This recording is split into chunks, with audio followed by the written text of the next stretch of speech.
soalan, saya go to Euro pair dulu sebab yang paling terkesan adalah Euro. Saya start dengan Euro Chef. Boleh nampak skrin Fuh, saya? boleh, boleh. Boleh cikgu Hashim. Okay. Euro Chef. Okay. Saya rasa kita almost every week pun kita ada analisa pair Oh, ini. Okay. Uh, yang agak interesting adalah Euro memang kena betul-betul kena smash kali ini. Okay.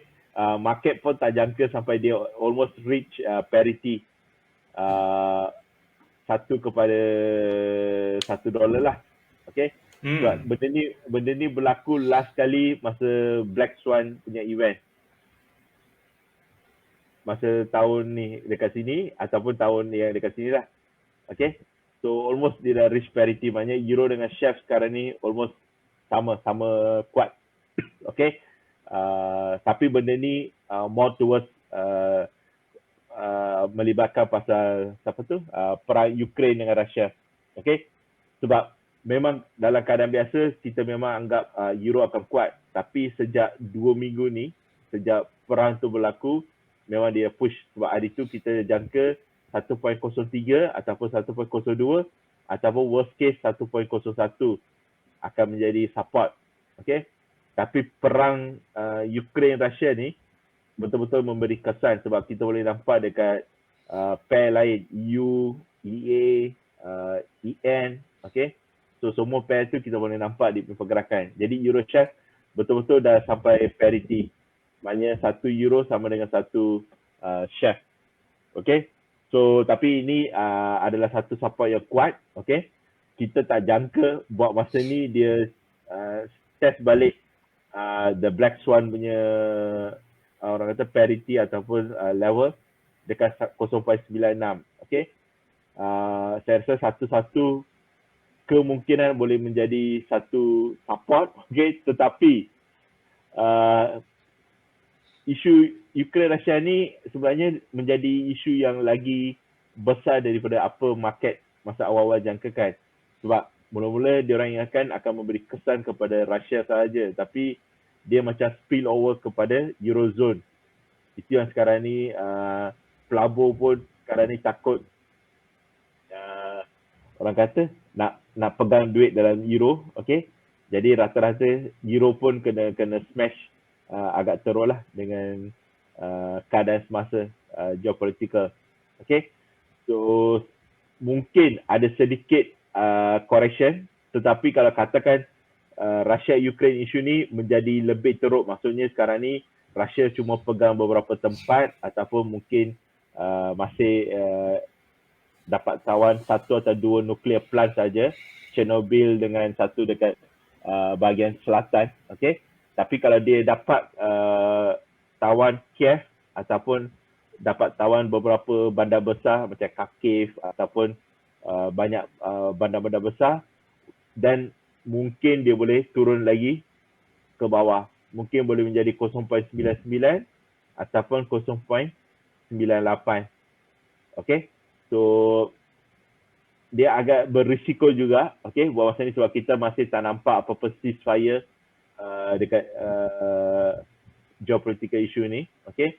Jadi kalau saya nak kata satu ni boleh menjadi satu major support pun susah sedikit sebab isu ni lebih daripada Ukraine, Russia, sebab walaupun Ukraine ni bukan Euro, okay, tapi reaksi number one of course NATO members, kebanyakannya adalah Euro members.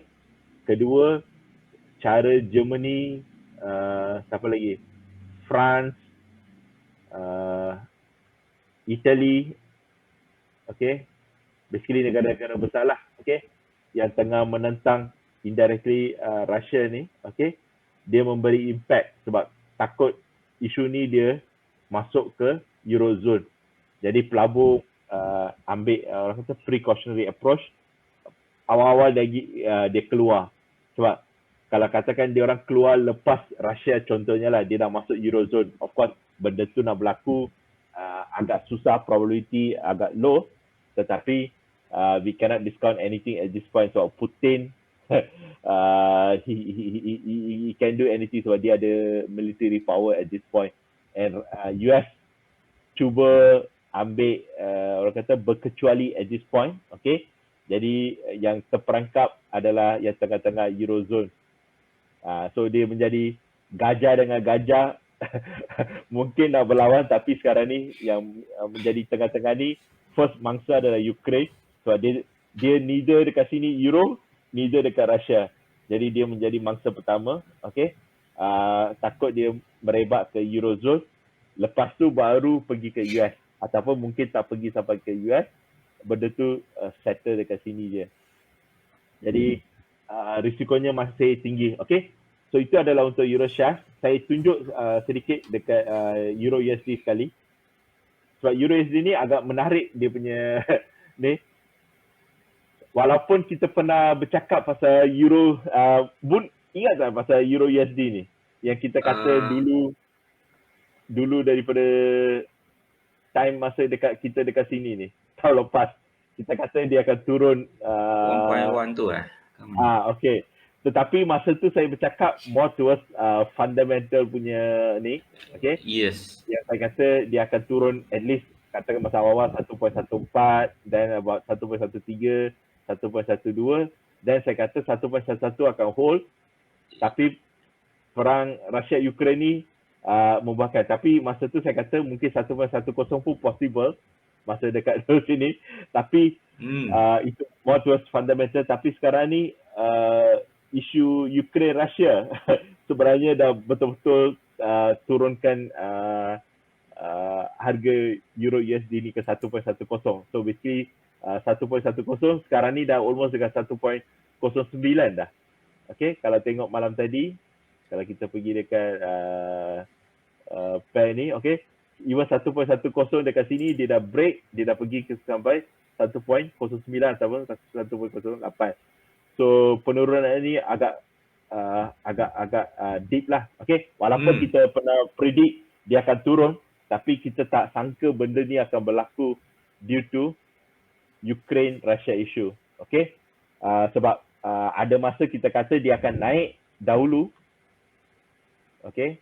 Kita kata ini adalah possibility, dia akan naik daripada sini ke sini baru turun. Yes. Tetapi sebelum dia sempat naik, dia dah turun sebab perang Russia Ukraine dah ambil takeover. So benda ni of course kita tak jangka due to perang, walaupun dari fundamental kita jangka memang dia Euro USD akan ke bawah. Okay, so walau macam mana pun sekarang ni Euro USD dah sampai almost dekat support, okay. Tapi macam saya kata, market sekarang ni tengah predict 1.08 ke 1.07. Okay, so ini adalah dua level yang market tengah predict kalau isu Russia Ukraine masih berpanjangan. Okay, ini bukan untuk pasal fundamental lah, although a bit of fundamental, tapi pasal isu ni. Okay, so Euro memang betul-betul terkesan pasal isu Russia Ukraine ni. Jadi kalau kita nak scalp ke atas mungkin boleh, tetapi saya rasa dia tak sempat nak naik ke atas sebelum turun. Kemungkinan besar dia naik sikit lepas tu dah turun. Macam Euroshare kita nampak dalam Europe ada bus, so siapa yang cuba buy tu dia turun nangis balik. Memang nangis MC lah. Okay, so sebab Euro betul-betul terkesan. Mula-mula orang ingatkan Euro mungkin terkecuali, tapi bila orang kaji balik, sebenarnya bila Russia tawan Ukraine ni, kesan dia banyak kepada Euro.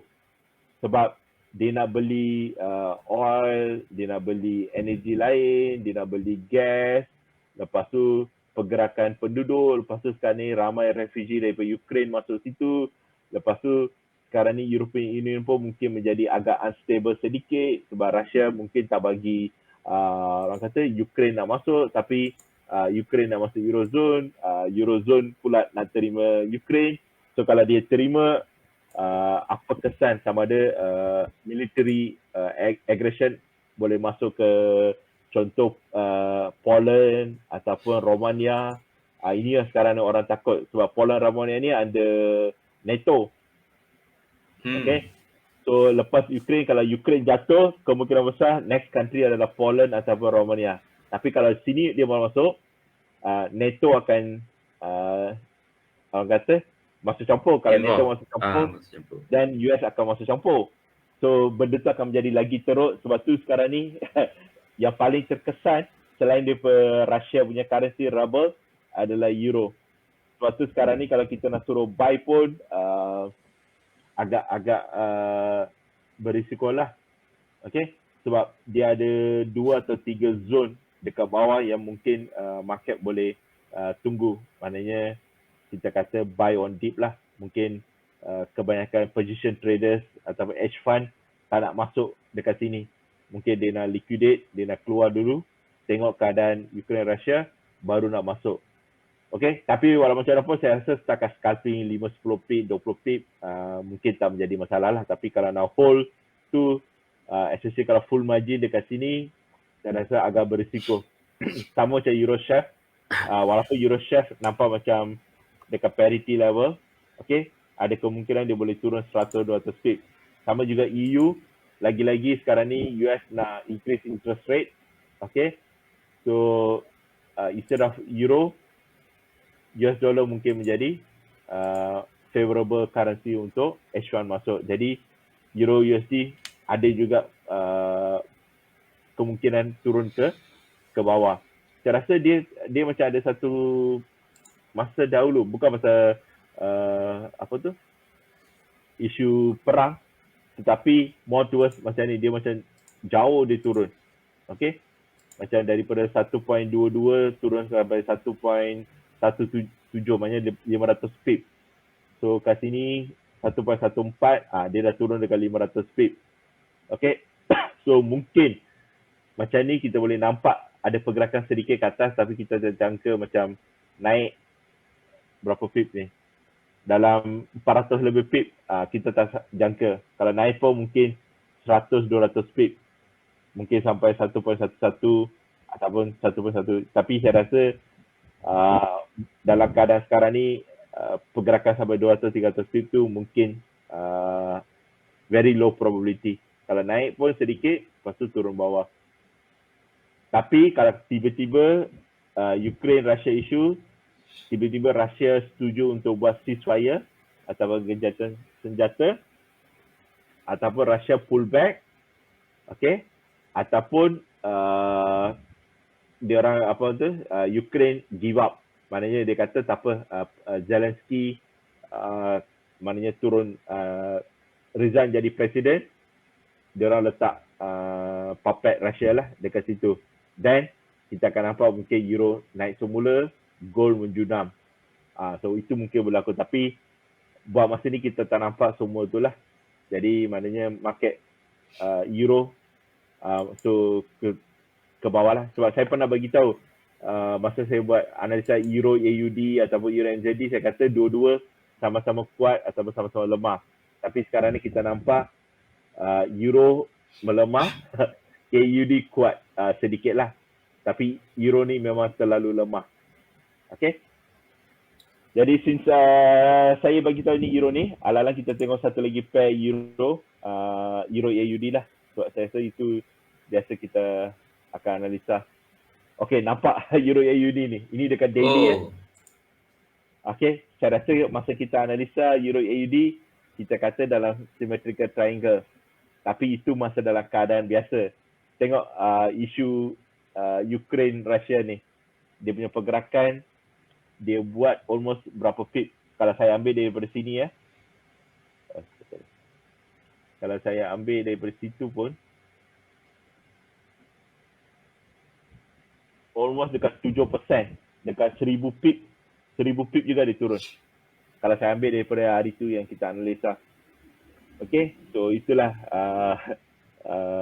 kelemahan ataupun pergerakan euro AUD. Okay, so kita tengok dekat time frame yang kecil sedikit, 4 hourly. Memang semua trend line dia dah pecah dah. Okay, daripada 1.56 ke 1.48, almost 800 pip, ataupun kalau kita ambil daripada minggu lepas almost dekat 1000 pip. Okay, so sekarang ni Euro AUD rasanya saya nak cari support dia pun saya kena pergi almost dekat tahun 2017. Dia punya support dekat 2017. Okay, so memang Jauh.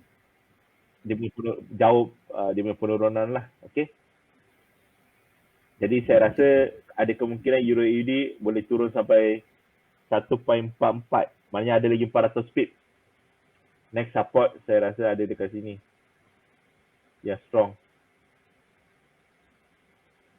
Okay. Jauh so, boleh turun lagi 400 pip jauh tu. Okay. So kalau kita pergi dekat weekly time frame pun tadi, kalau saya ambil yang ni, okay, 1.4430 ni.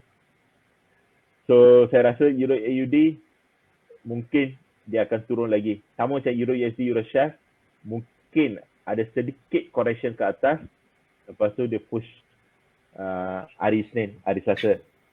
Okay, tetapi kalau ada news yang bagus keluar, dan kita expect menjadi minor support lah. Maknanya dia tak break support ni, at least dia akan pergi cari the previous broken support. Tapi saya rasa dalam keadaan sekarang ni, saya rasa saya more towards yang ni lah. Okay, saya rasa dia akan cari kawasan ni. Kalau tak cari 1.44, at least 1.45 ataupun 1.46 dahululah dekat situ. Okay, so itu adalah untuk Euro AUD. Sebab saya rasa hari ni saya kena bagi tahu pasal Euro, sebab minggu depan ada European interest rate. Tadi saya dah bagi tahu, itu adalah news yang penting.